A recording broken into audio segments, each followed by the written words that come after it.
দেশের বেশিরভাগ হাসপাতালের চিত্র একই, শিশুদের কোলে নিয়ে অপেক্ষমান অভিভাবকরা।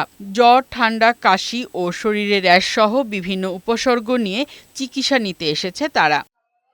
রাজশাহী বিভাগে বেড়েছে হামের সংক্রমণ। রাজশাহী মেডিকেল কলেজ হাসপাতালে হামে আক্রান্ত শিশুর মৃত্যু বেড়েই চলছে। এর মধ্যে আজ এক শিশুর মৃত্যু হয়েছে। শিশুটির বাড়ি চাঁপাইনবাবগঞ্জের শিবগঞ্জে। মেডিকেলে আসার পর 2 দিন ভর্তি হওয়ার পর এখানে রেফার দিয়ে দিয়েছে।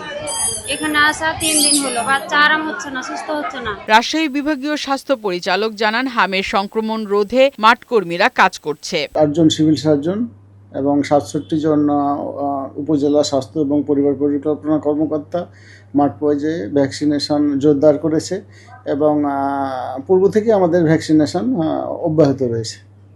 আশা করা যায় অচিরেই আমাদের পরিস্থিতি স্বাভাবিক হয়ে আসবে। এদিকে খুলনা বিভাগে আতঙ্ক ছড়াচ্ছে হামের প্রাদুর্ভাব। গত 24 ঘন্টায় কুষ্টিয়ায় 8 মাস বয়সী এক শিশুর মৃত্যু হয়েছে। আক্রান্ত শিশুদের নিয়ে উদ্বিগ্ন রোগীর স্বজনরা।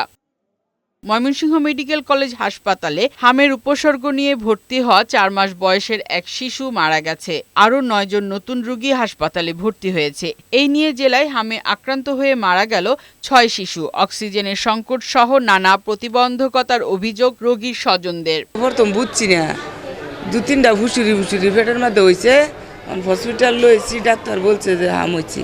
হামে আক্রান্ত রোগী নিয়ে আতঙ্ক না হয়ে হাসপাতালে নেয়ার আহ্বান জানান চিকিৎসকরা। টাঙ্গাইল জেনারেল হাসপাতালে হামের উপসর্গ নিয়ে ভর্তি হওয়া 13 মাসের এক শিশুকন্যা সাফা মারা গেছে। এই নিয়ে হাসপাতালটিতে হামে আক্রান্ত হয়ে 2 শিশুর মৃত্যু হলো।